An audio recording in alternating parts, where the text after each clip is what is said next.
안녕하세요.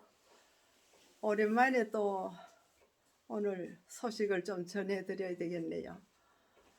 이번에 아주 사연도 많고 일도 많아가지고 한참 몇 번 찍으려고 준비를 했다가 못 찍었는데, 사실은 이번에 우리 큰 일을 치렀어요. 뭐 때문인가 하면 모두가 코로나라고 조심하라고 그래도 우리는 이 산골짜기에 무슨 염려가 있겠나, 괜찮다고 마음 놓고 그냥 편하게 살았는데, 어느 날 막 몸이 찌뿌듯하면서 열도 나고 천상 감기 기운으로 아픈 거예요. 그래서 아유, 왜 감기가 왔지 이래고 그냥 무심하게 넘어갔는데, 이거 이틀 3일 가도 밥도 못 먹고, 사실 나하고 둘이 사는 집이라 다른 사람은 왔다 가는 사람도 없는데 아프기 시작하는 거예요. 그래서 이거 어떻게 하지, 왜 이렇게 안 낫노 이러면서 이야기를 들어보니까 저 밑에 한 집이 또 확진자가 나왔다는 거예요. 그 적선에 이제 우리도 깜짝 놀라가지고, 그럼 우리도 이거 검사 받아봐야 되겠다. 그래서 급하니까 사람 급작스레 그런 생각이 드니까 한시가 바쁜 거라. 그래서 사람들을 부를 수도 없고 혹시라도 남에게 피해 줄까봐 바로 119로 불렀지요. 전화를 하니까 그래 온대요. 그래 우리 집에 찾아왔는데, 그래 어디로 갈 거냐 물어요. 그래서 우리는 지금 아무래도 확진자가 여기 나온 사람들이 있어서 염려가 돼가지고, 그러니까 검사 받으러 가야 되겠다고. 그럼 봉하러 가서 안 되겠다고. 그러면 우리를 이 전담병원 영주에 있다고 하니까 우리를 그리로 좀 데려가 달라고. 그래서 적십자병원 응급실로 전화를 해서 맞춰놓고 적십자병원으로 갔는데, 아니나 다를까 들어가자마자 검사를 했어요. 근데 나는 검사도 안 하고, 그런데 아픈 사람만 우선 먼저 검사했는데 그 자리에서 이거는 양성이라는 거예요. 그 자리에서 그냥 꼼짝도 못 하고 응급실에다 두고 나는 집에 오려고 하니까, 또 집에서는 그 사람들이 그 병원에서 못 가게 하는 거예요. 아무 차나 타면 안 되니까 가만히 기다리세요. 그래가지고 결국 그 병원의 응급실에다 두고 저는 이제 차를 타고 오기 시작했는데, 사실은 제 혼자 못 오는 거예요. 왜 그런가 하면 아무 차나 타면 안 된대요.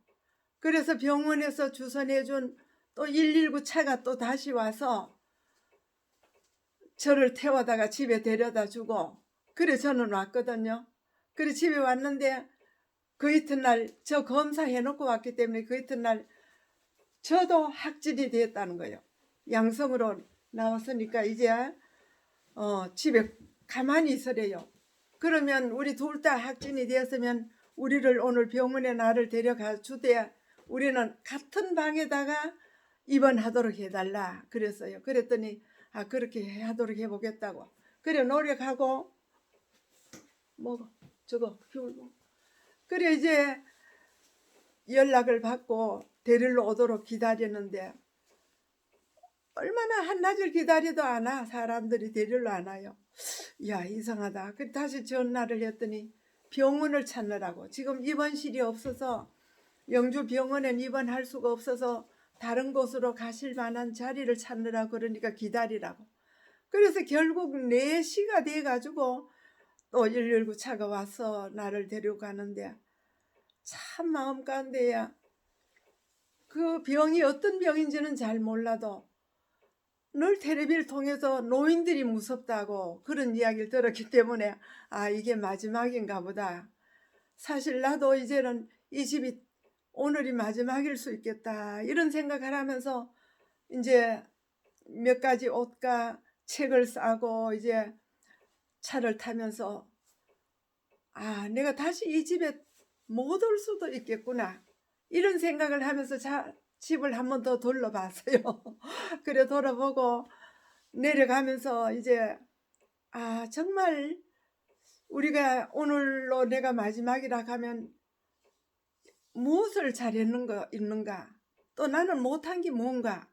이런 생각을 자연적 하게 되더라고요. 나는 아직까지 건강하고 또 아무렇지 않게 지금까지 살았기 때문에 죽음에 대해서 이야기해 본 적도 없고 생각해 본 적도 없었어. 근데 오늘 이 확진이 되었다, 병원에 응급차가 와서 데려간다 할 때 내 마음은 완전히 180도로 달라지더라고. 그래 내려가는데 왼쪽에 새로 이사 온 여러 가정들 그 집을 보면서 하나하나 이렇게 그 한 집 한 집 들여다보면서 눈여겨보았어요. 그리고 또 오른쪽으로 조금 내려가서 우리 교회가 있는데 이 꽃내 쉼터는 이제 지어놓고 사실은 사랑도 아직 못 됐지요. 뭐 작년에 헌당 예배 드리고 이렇게 하긴 했지만은 이 교회에 대한 그 애착, 또 이 꼴짜구니를 하나님께 드리겠다고 하는 20년, 30년 전에 여기 땅을 살 때 여기는 우리가 노아 방주를 해야 한다. 말세를 당하면 많은 사람들이 와서 갈 곳이 없을 때는 우리 여기 와서 살도록 해야 한다. 그러면서 저 밖에 집을 지어도 되지만은 아무도 없는 이 골짜기에다가 집을 지을 때 우리를 통해서 하나님께서 이 골짜구니가 마지막 늦은 비 성령을 받고 큰 영혼들이 와서 여기서 준비되는 곳이 되면 좋겠다고 그거를 기도하면서 목적을 하고 우리가 여기 땅을 사면서 땅이 한 떼기 나면 사고 또 한 떼기 나면 사고 몇 평 되지 않지만은 사서 모은 거예요. 그리고 또 집도 짓고 이렇게 하면서 여기 교회를 세울 때 제가 그 교회 앞을 지나가면서 그 사진 촬영했던 것이 내 앞에 지나가는 것 같아요. 왜 그런가 하면 이 동산이 하나님의 귀한 동산이 되고 마지막 정말 준비된 그런 하나님의 교회가 되면 좋겠다 하는 그런 마음으로 시작해서 지었거든요. 사실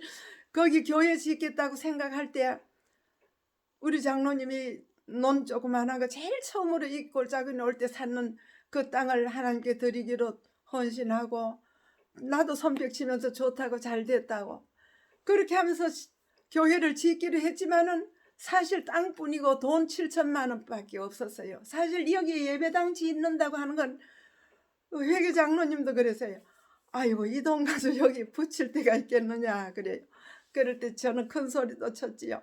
왜 그런가 하면 아이고 이거보다 몇 배 큰 봉합교회도 돈 200만 원 가지고 시작했는데 7천만 원 적은 거 아니니까 시작합시다. 무조건 하나님 건데 설마타나 하나님이 이 세상 만물이 자기 거니까 하나님 뜻대로 하면 됩니다.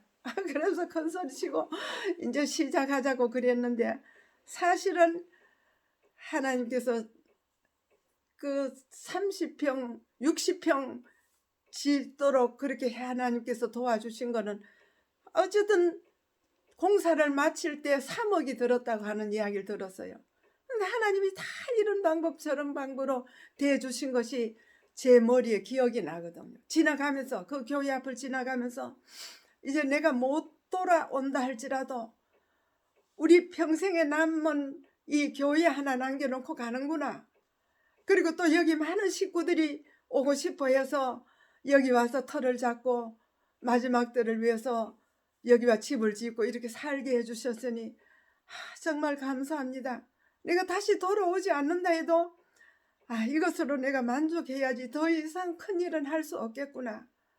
그런 생각을 하면서 꼴짜구니를 빠져나왔어요. 정말 그 교회 지을 때의 기적 같은 이야기가 너무 많은데 하나님 앞에 제일 처음으로 교회를 짓겠다고 할 때 헌금한 아이가 하나 있었어요. 이 아이는 나이도 아직 초등학교 1학년밖에 안 된 나이지만은 교회 지을 때 돈이 적다 소리 듣고 용돈 모으고 세뱃돈 모으고 모아놓은 100만 원짜리 통장 하나 있었는데 그 통장을 딱 이렇게 내놓으면서 할아버지 할머니 교회 지으면 이거 하나님께 드리겠습니다. 이러고 그 어린 아이가 정말 몇 년을 모았는지 100만 원짜리 통장이 나오는 거예요. 그래서 우리 식구들도 한 집에 1,000만 원씩 또 없지만 모으고 이렇게 해서 형제들, 자녀들, 또 교인들 어디서 그렇게 도와줬는지 모르지만 아주 예쁘게 예배당이 세워지고 꽃내 쉼터라는 간판까지 돌로 이렇게 세웠는데 정말 하나님께서는 능치 못하신 일이 없다고 하는 것을 제가 말씀드리는 거예요. 오늘 여기 앉으신 여러분과 제가 지금까지 세상에 저처럼 마지막이라고 생각하고 세상을 떠날 준비를 할 때 무엇을 잘했는가 한번 따져봐야 되는 거예요. 저는 사실 잘한 거 없지만, 해놓은 건 없지만 마지막이라고 생각하면서 이 꼴짜구리를 나갈 때에 내 마음에 그 기분을 이 얘기 들은 겁니다. 사실은 뭐 내 혼자 한 것도 아니고 온 교우님들이 난리가 나게 그렇게 했는데 이제 교회를 뒤로 두고 앞으로 차가 가면서 그래도 이거라도 하나 남겨놓고 가니까 다행이다, 이런 생각을 했다는 거예요. 사실은 아무것도 아닌데, 하나님 앞에서는 아무것도 아닌데 내가 다시 못 온다고 하면 거기라도 해놓은 게 그만한 게 다행이지 않느냐, 이런 생각을 한 거예요. 사실 여러분과 제가 이 세상에서 마지막으로 떠날 때 무언가 주님을 위해서 할 수 있는 일을 하면 나중에 후회하지 않을 거예요. 저는 후회하는 것보다도, 잘한 것보다도 하나님이 도와주셨다고 하는 이 놀라운 사실에 대해서 이야기하는 거예요. 아무쪼록 여러분과 제가 있는 현실에서 주님을 위해서 한번 최선을 다해 해보세요. 저는 이번에 그 길로 병원을 가가지고, 그러니까 21년 12월 31일 날 마지막 해가 산 넘어가는 5시 7분 해가 넘어가는데도 땅에 있지 않고 병원으로 가는 차 안에서 그 해가 넘어가는 걸 마지막 해를 보았어요. 그리고 얼마나 오랫동안 어두움에서 차가 달리는데, 왜 그렇게 뭡니까? 그래 우리를 병원을 구하다 못 구해가지고 결국 경주 동국대 병원으로 간다는 거예요. 차를 탈 때 그런 이야기 하더라고요. 제가 어느 병원 갑니까? 그러니까 경주 동국대 병원으로 갑니다. 대학병원입니다. 이래. 그러면 대학병원이면 좀 크겠구나, 마음이 안정이 되면서. 근데 참 하나님께서 이 아무것도 모르는 이 노인을 그렇게 차가 대절해가지고 데려가는 거 볼 때 내가 깜짝 놀랐어요. 그리고 차가 가서 환자를 태워가지고 같이 이제 병원으로 가는 줄 알았는데, 차가 딱 영주 톨게이트에 고속도로 입구에 들어가요. 그래서 내가 깜짝 놀래가 유리창을 두드리면서, 기사, 왜 저 환자는 안 데리고 가요? 나 혼자 가는 거요. 그랬더니 뒤에 차가 따라옵니다. 우리가 앞에 갑니다. 세상에 나 하나 태우고 우리 장로님 하나 태우고 차가 2대나 가는 거예요. 그래서 경주까지 가는데 왜 그래 시간이 뭔지. 사실은 2시간이면 뭐 보통 이야기하고 이렇게 가면 2시간이 잠깐 가잖아요. 근데 아이고, 안동 지나 또 조금 보니까 편말이 의성 나와 영천, 그렇게 긴 것 같아요. 이게 몇 시간 가는 줄 알았어. 근데 내리고 보니까 2시간밖에 안 걸렸더라고. 그래서 병원 생활을 시작한데 참 제가 범사에 감사라, 하나님께서는 그렇게 하셨지요. 이번에 제가 병원 생활하면서 저는 감사한 게 너무 많아요. 사실 저를 정신 나간 사람이라고 그렇게 보실 거예요. 근데 왜 감사한 거 하면요, 그 이튿날 아침 딱 되니까요, 물론 들어가면서 간호사들이 와서 다 주사 놔주고 검사 받고 침대 준비했다가 그대로 환자복 입혀서 편안히 자기 하더니만, 그 이튿날 아침 딱 6시 되니까 아침 식사가 들어와요. 얼마나 맛있는 음식이 나왔는지. 사실 잡곡밥 먹고 현미밥 먹고 이렇게 먹다가 하얀 쌀밥에 맛있는 반찬이 나와서 너무 맛있게 먹었어요. 병원 밥이 이래 맛있네. 정말 새로운 음식이 너무 반가웠던지 아픈 줄도 모르고, 우리 장로님은 식사를 못하는데 나는 나오는 데서 잘 먹으면서 감사한 것 뿐이에요. 왜? 해주는 밥에 따뜻한 그 입원실도 엄청 커요. 딱 우리 둘이면 거처하는 데다가 간호사들만 들어왔다 가지 아무도 오지도 않고 너무 조용해요.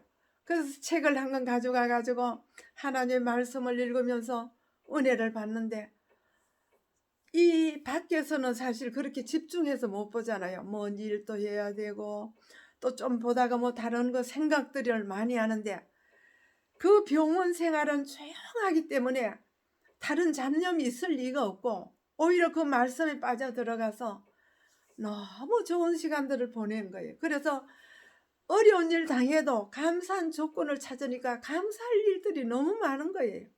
그리고 그 범사에 감사하라 하는 그 말씀이 내 머리에 스치면서 이것도 감사하고 저것도 감사하고 따뜻한 물에 목욕도 하고 그 안에서 편히 말씀을 보면서 기도를 드리는데 전혀 없던 하나님 은혜를 내가 만끽하는 겁니다. 근데 사실 우리 장로님은 너무 힘들어했어요. 왜 그러면 모든 그 본래 아프던 작년에 여름에 많이 아팠던 차에다가 그 감염이 오니까 그 병을 몸이 이기지 못하니까 자꾸 까무라치면서 계속 그래서 영양제 맞고 주사 맞고 약을 쓰는데도 호전되지 않고 일어나질 못해요. 그래도 나는 걱정이 하나도 안 돼. 왜? 하나님께서 자기 종을 살리셔서 또 큰일도 아직 할 일이 너무 많은 거예요. 우리는 할 일이 아직 많아. 생각을, 우리는 아직도 젊은 것 같아. 나이는 이렇게 많은데도 교회도 약한 데 있으면 가고 싶고 뭐 해야 되면 내가 해야 될 것 같고 이런 일이 너무 많은데 설마 하나님께서 죽도록 두시진 않을 거야. 기도 드리면 나을 거야. 이렇게만 생각하면서 조금도 걱정도 안 하고 오히려 용기 내라고, 걱정하지 말라고, 이번에 푹 잘 쉬고 간다고 이렇게 하면서 달래고 어르고 하루 이틀 재미있게 병원 생활 하기 시작한 거예요. 근데 참 감사한 거는 그 병원 안에서도 전화가 늘 오니까 외롭지 않아. 자식들이 넷이서 교대로 아침 저녁 쉴 새 없이 전화가 옵니다. 어떠냐고, 뭘 하느냐고, 뭐 심심할 려가 없이 그렇게 전화가 오고, 또 교우님들이 뭐 어디 교회다 누구다 계속 전화가 염려를 하고 기도 드린다고 하면서 전화가 오는데 정말 저는 행복한 사람. 그리고 하나님께 감사할 조건이 많이 있는데 내가 대한민국에 태어나고 이렇게 참 보잘것없는 한 영혼인데도 이 나라에서 이렇게 나를 보살펴 준다 하는 것 때문에 너무 감사한 거예요. 내가 대한민국에 태어난 거에 대해서 감사한 걸 별로 못 느꼈거든요. 뭐 미국이나 여행으로 다른 나라 필리핀이나 태국이나 중국 여러 곳 다녀봤지만은 그래도 한국이 좋다고는 생각했어요. 근데 사실은 이번에 제가 이 병원 생활하면서 우리나라가 정말 잘하는구나. 왜요? 뭐 아프다고 차 태우러 오라 하니까 태워오지요. 또 병원 간다니까 태워가지요. 먹을 거 주지요. 잠 재워 주지요. 또 필요한 약도 주는 거예요. 근데 나는 코로나 환자 아니거든. 나는 아프지도 않아. 아무치도 않아. 그래가지고 거기서 주는 대로 밥 잘 먹고 열 재면 맨날 괜찮대요. 혈압 재면 아이고 너무 좋대요.